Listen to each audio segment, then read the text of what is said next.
अस्सलामुअलैकुम। हम पढ़ने लगे हैं हिस्ट्री क्लास 6 का unit number 2 the Indus valley civilization. हमारे टॉपिक का आज नाम है द इंडस वैली सिविलाइजेशन। हम पहले भी सिविलाइजेशन या डायनेस्टी के बारे में पढ़ चुके हैं।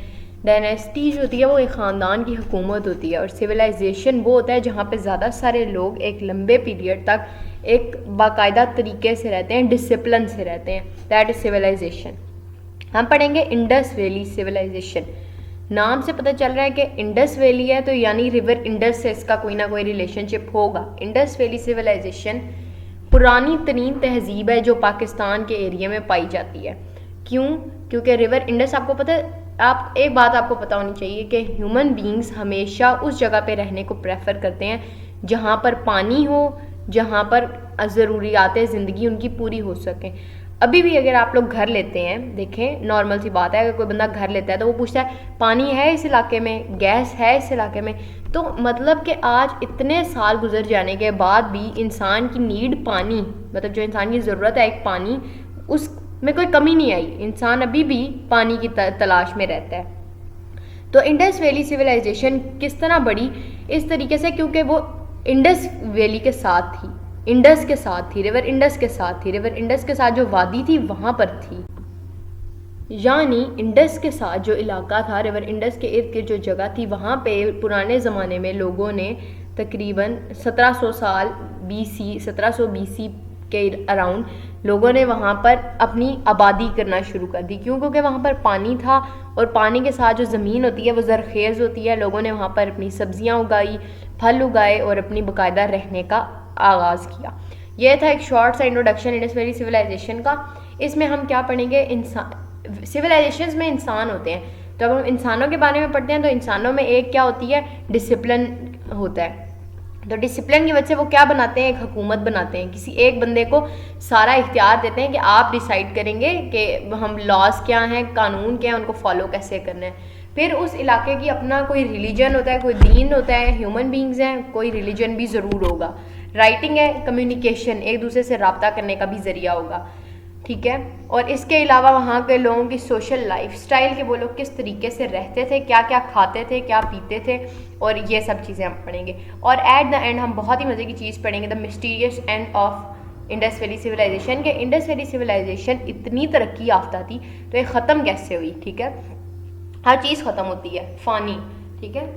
तो अब पढ़ेंगे आपकी बुक से Indus valley civilization. The Indus valley civilization rose along the Indus river and its tributaries. सबसे पहले तो ट्रिब्यूटरी क्या होती है? रिवर के अंदर से निकलने वाले जो रास्ते होते हैं। एक रिवर बहुत से रिवर छोटे छोटे पानी की आबशारों में डिवाइड हो जाता है, उसे कहते हैं tributaries.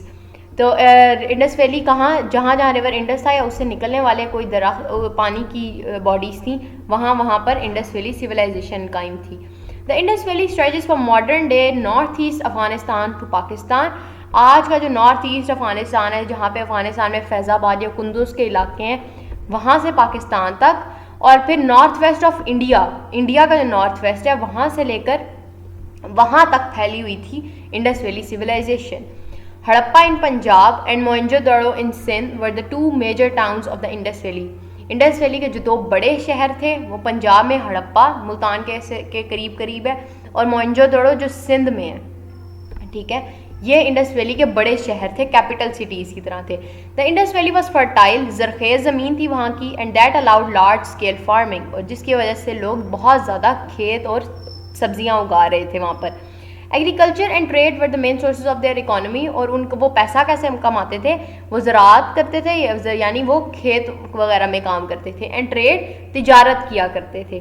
The farmers grew crops, farmers किसान फसलें उगाया करते थे। कौन कौन सी? कॉटन, कपास, वीट, गंदुम, बारले, जौ, पीस, मटर एंड फ्रूट्स, और वो फल भी उगाया करते थे। In trade the river Indus facilitated the ease of shipment, और शिपमेंट यानी अभी हमने पढ़ा था ट्रेड करते थे। और ट्रेड में क्या होता है? आपने सामान खरीदना भी है, बेचना भी है, तो बेचने के लिए आपको कोई रास्ता भी चाहिए होगा, या तो आप बाय रोड, आजकल किस तरह होती है, बाय रोड ट्रक में सामान लोड करने चला जाएगा, बाय एयर हवा में क्या नाम है, बड़े बड़े जहाज़ों के अंदर सामान लोड करने आपका सामान पहुंच जाएगा, या फिर शिपमेंट कि आप पानी के ज़रिए उसको करें। तो इंडस वैली सिविलाइजेशन के लोगों के पास पानी वाला ऑप्शन बेस्ट तरीके से मौजूद था, तो वो अपनी जो भी ट्रेड थे वो पानी के ज़रिए किया करते थे, कश्तियों में किया करते थे।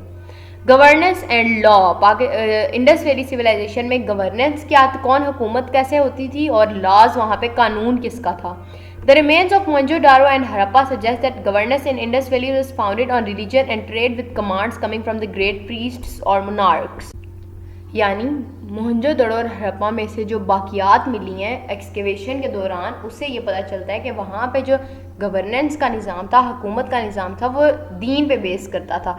यानी जो लॉज बनाए जाते थे वो प्रीस्ट कहते हैं मौलवी को, या मोनार्क्स या बादशाहों की तरफ से बनाए जाते थे कानून। Indus valley civilization had laws to care for the nature, उनके हर चीज़ के लिए रूल्स बने हुए थे, जैसे कुदरत को प्रिजर्व करने के लिए, जैसे दरख्त नहीं काटने आपने, पानी ज़ाया नहीं करना, टू अवॉइड वायलेंस, जुल्म सितम से लोगों को बचाने के लिए, एंड टू पे टैक्सेस, यानी इकॉनमी के लिए भी उनके रूल्स बने हुए थे। One of the laws was that women should be treated with respect. एक लॉ उनका उस वक्त ये भी था कि आपने औरतों की रिस्पेक्ट करनी है। रिलीजन एंड राइटिंग स्क्रिप्ट, ये इंसानों की एक सोशल ज़रूरत होती है, उन्हें एक रिलीजन या कम्युनिकेशन के लिए, आपस में बातचीत करने के लिए किसी ना किसी way of mode of communication की ज़रूरत होती है, और राइटिंग उनका एक मोड ऑफ कम्युनिकेशन था। राइटिंग वो मोड ऑफ कम्युनिकेशन है जो आज हमारे तक भी पहुंच गया, जिससे हमें पता चला है कि वहाँ के लोगों में क्या क्या था, वरना वो जो ज़ुबान बोलते थे वो तो उन लोगों के मरने के साथ ख़त्म हो गई। ठीक है। Polytheism was wide spread in the Indus valley, ये आप पॉलीथिज्म पहले भी पढ़ चुके हैं। पॉलीथिज्म का मतलब है एक से ज़्यादा रिलीजन्स को फॉलो करना, एक से ज़्यादा खुदाओं को मानना। Polytheism was wide spread in the Indus valley, Indus valley में पॉलीथिज्म बहुत ज़्यादा था, लोग एक से ज़्यादा खुदाओं पर यकीन रखते थे। Many stumps and seals with depiction of animals and humans were discovered during the excavation.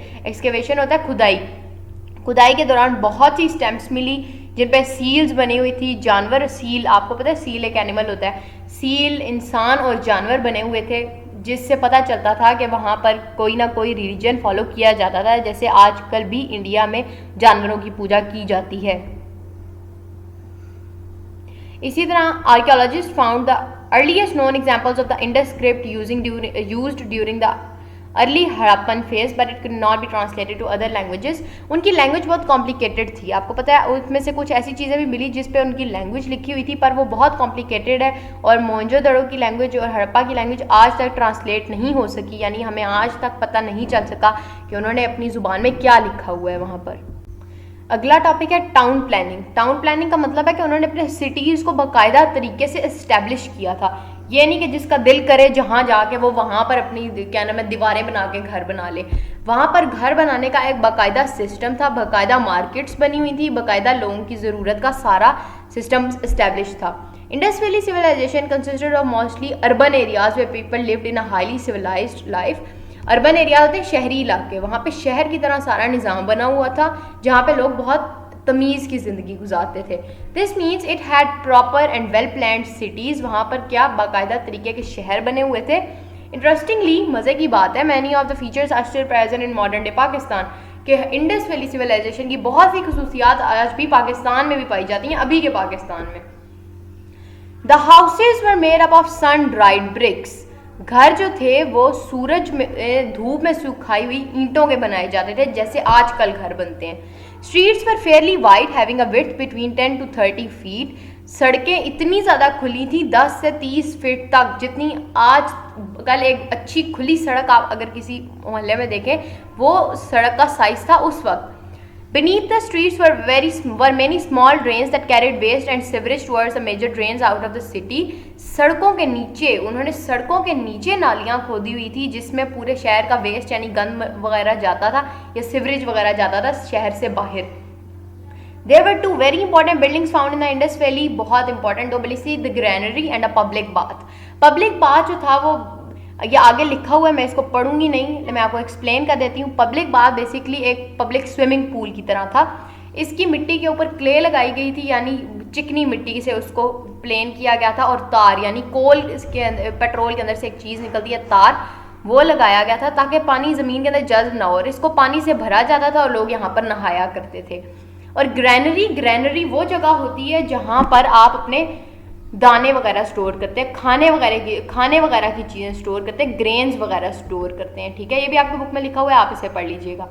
आगे social structure and lifestyle of people, लोगों के रहने सहने का क्या अंदाज था वहाँ पे। Social conditions of the citizens were as good as those in Sumeria, yet superior to the contemporary Babylonians and Egyptians. लोगों के जो रहने का स्टाइल था वो इतना अच्छा था जिस तरीके से पुराने ज़माने के बेबीलोनियंस, इराक की एक सिविलाइजेशन है जो बगदाद में थी, और इजिप्शियन जैसे मिस्र के। अगर आपने कभी एंशियंट इजिप्ट देखा हो वीडियोस में या इंटरनेट पे, तो आपको पता होगा कि वहाँ की चीज़ें कितनी सिविलाइज्ड थी। इजिप्ट का आपको पिरामिड्स तो आपने देखे ही होंगे, उससे आप बहुत अच्छा अंदाज़ा होता है कि वहाँ के लोग कितने ज़्यादा सिविलाइज्ड थे।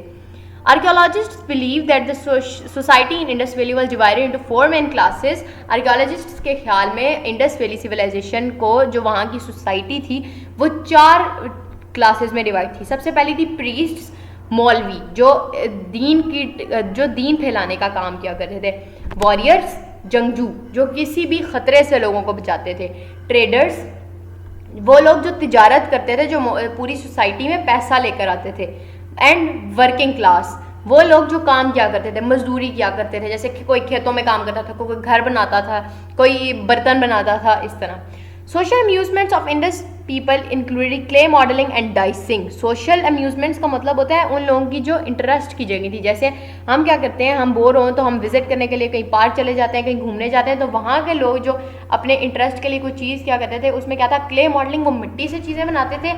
एंड डाइसिंग, वो हर चीज़ को छोटे छोटे पीसेज में कन्वर्ट करते थे। डाइसिंग का मतलब होता है किसी भी चीज़ को छोटे छोटे टुकड़ों में कन्वर्ट करना। The Indus children had animal shaped clay toys to play with, और वहाँ के बच्चों के लिए जो चीज़ें थी खेलने के लिए, वहाँ के बच्चे किस टाइप के खिलौनों से खेलते थे, एनिमल शेप्ड क्ले टॉयज। जानवरों की शक्ल में मिट्टी के खिलौने बनाए जाते थे और उन्हें फिर भट्टियों के अंदर पकाया जाता था ताकि वो जल्दी टूटे नहीं। The wealthy had large courtyards, जो अमीर लोग थे उस सिविलाइजेशन के, उनके बड़े बड़े सेन हुआ करते थे घरों में। बोथ मैन एंड वुमेन वोर 2 pieces of fabric in the same way.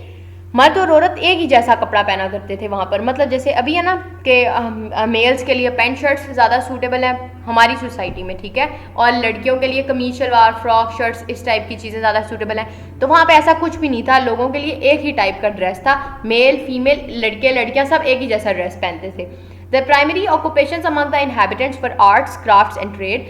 लोगों के दरमियान जो बहुत ज़्यादा, सबसे ज़्यादा, ऑक्यूपेशन का मतलब होता है पेशा, जिससे कोई बंदा पैसा कमाता है या लोगों की हेल्प करता है, वो कहते हैं आर्ट्स। लोग क्या करते थे, मतलब कोई डिज़ाइनिंग वगैरह करते थे। क्राफ्ट्स, कोई नई नई चीज़ें बनाते थे। एंड ट्रेड, तिजारत।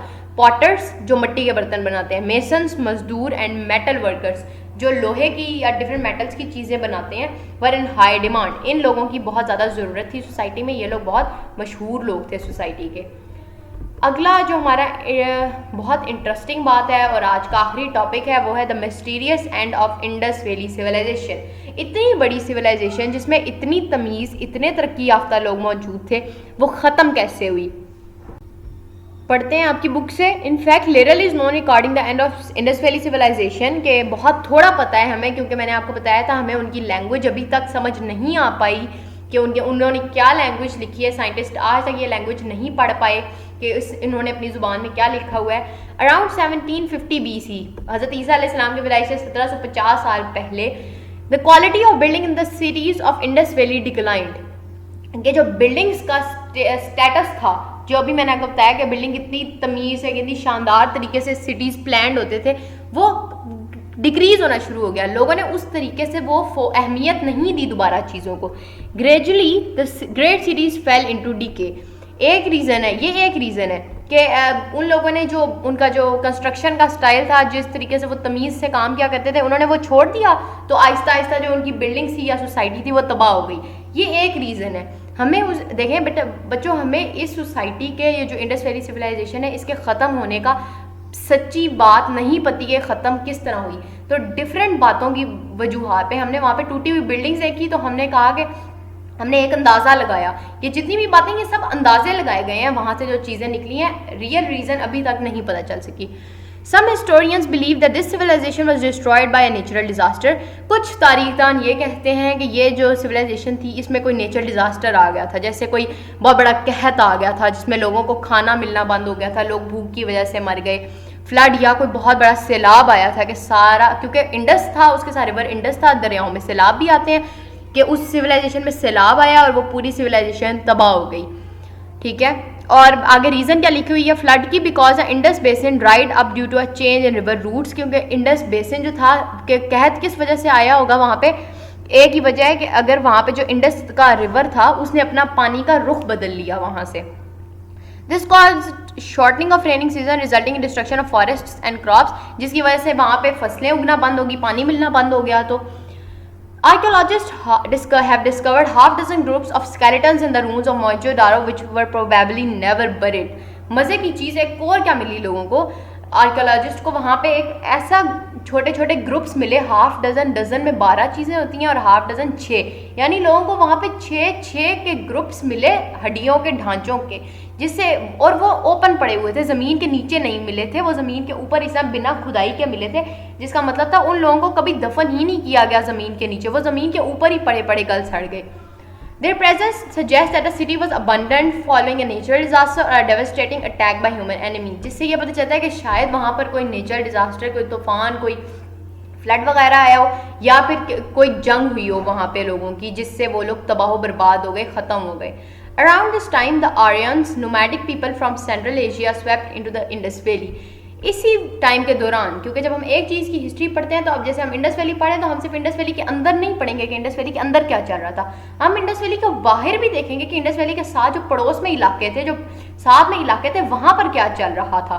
तो वहाँ से हमें उस स्टडी में हमें ये पता चलता है कि वहाँ पर सेंट्रल एशिया में जो लोग थे आर्यंस, नोमैडिक पीपल थे, यानी वो नोमैडिक, वो एक जगह से दूसरी जगह से तीसरी जगह जाते रहते थे, वो एक जगह पर नहीं रहते थे, वो इंडस वैली में घुस आए जोर जबरदस्ती। It is unknown whether Aryans cause the collapse of the Indus valley civilization और फॉलोड इन इट्स वे, और ये हमें कंफर्म नहीं है कि क्या इंडस वैली आर्यंस के आने की वजह से ख़त्म हुई, because no weapons are found during the excavations. Historians assume that the people of Indus Valley were very peaceful and did not fight any battles, क्योंकि हमें इतने बड़े शहर की खुदाई में कोई भी हमें एक भी सिंगल हथियार नहीं मिला। हमने जितनी भी अभी ये पढ़ा है आपको, हमने कोई भी एक हथियार, कोई भी वेपन के बारे में नहीं पढ़ा, ना हमें पता चला। तो इससे ये साबित होता है कि इंडस वैली के लोग जो थे वो बहुत ज़्यादा सुलझे हुए लोग थे, वो लड़ाई झगड़े को पसंद नहीं करते थे, इसीलिए शायद वो जगह जंग से ख़त्म नहीं हुई। ठीक है, हमने एक रीज़न ये भी बना ली। ठीक है, और अब आज के लिए हमारा इतना ही। एक्सरसाइज हम करेंगे नेक्स्ट वीडियो में। All the very best, thank you very much.